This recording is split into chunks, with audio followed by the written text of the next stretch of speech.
দূর থেকে ভেসে আসছে সানাইয়ের সুর। মনে পড়ে যাচ্ছে সে সব কিছুই। এক মুঠো বোধের আশায় লাইনে দাঁড়িয়ে বকবক শোনা, তারপর ব্যাট বল হাতে সারাটা দিন দাপাদাপি। বড় ছোটই খেলা হবে, আমি তখন ছোটর দলে। দাদাগিরি চ্যালেঞ্জ করে ঝরছে আগুন ব্যাটে বলে। সন্ধেবেলা ফিস্টি হলো, বাড়ির লোকও সঙ্গ দিল।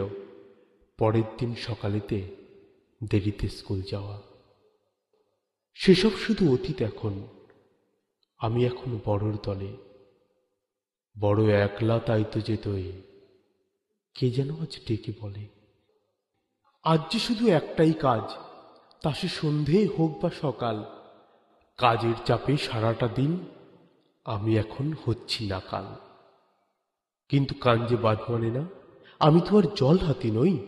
মন ছুটে যায় মাঠের পানে, কিন্তু এ কি সব গেল কই? মাঠ যে ফাঁকা, সুভাষ বসু পতাকা কাঁধে মাঠের মাঝে দাঁড়িয়ে একা। হঠাৎ আমার খেয়াল হলো পায়ের পাতা উঠছে ভিজে। শিশির তো নয়, কান্না যেন পড়ছে ঝরে, বলছে মোড়ে, রঘুপতিরা এসো তোমরা, ছুটে বেড়াও সারাটা দিন।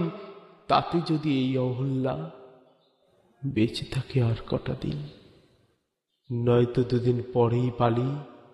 পাথর আর ইটের দলা বসবে চেপে আমার বুকে, উঠবে করে এক এক তলা। আচ্ছা, শাসকের বদল হলে মাটির নিচে হাড় পাওয়া যায়, কোন বদল হলে বলো মাটির নিচে প্রাণ পাওয়া যায়? নাকি তারা দলের ছেলে, তাই তোমরা খুঁজে পেলে? কোনো দলে যায়নি বলে আমাদেরকে ভুলে গেলে। মানুষ বলে গর্ব করো, আমার অভিশাপে যেন মান আর হুঁশ দুই হারিয়ে পাথর হবে তোমরা সবাই। প্রাণ থাকবে প্রাণ হারিয়ে, তবু আমি থাকবো বেঁচে, পাথর কোণে মুখ লুকিয়ে। দেখছি যে এক বালক শিশু রঘুপতি আজ আসছে ধেয়ে, তার পায়ের স্পর্শ লেগে আমরা সব উঠছি জেগে। ভরছে যে মাঠ, তোমরা সবাই দাঁড়িয়ে আছো চুপটি করে লাইন দিয়ে। পায়ের সারির ভিড় এড়িয়ে গুলিয়ে মাথা দেখতে পেলাম, দাঁড়িয়ে আছে সেই নেতাজি। তোমরা সবাই করছো সেলাম। এ কি, এই নেতাজি? এই তো সেই বালক যার পায়ের ছোঁয়ায় সবুজ হলো চারিটা ধার।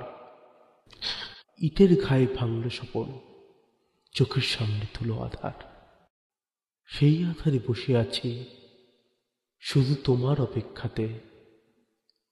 কবে যে এই রাত পোহাবে, আসবে তুমি কোন প্রভাতে?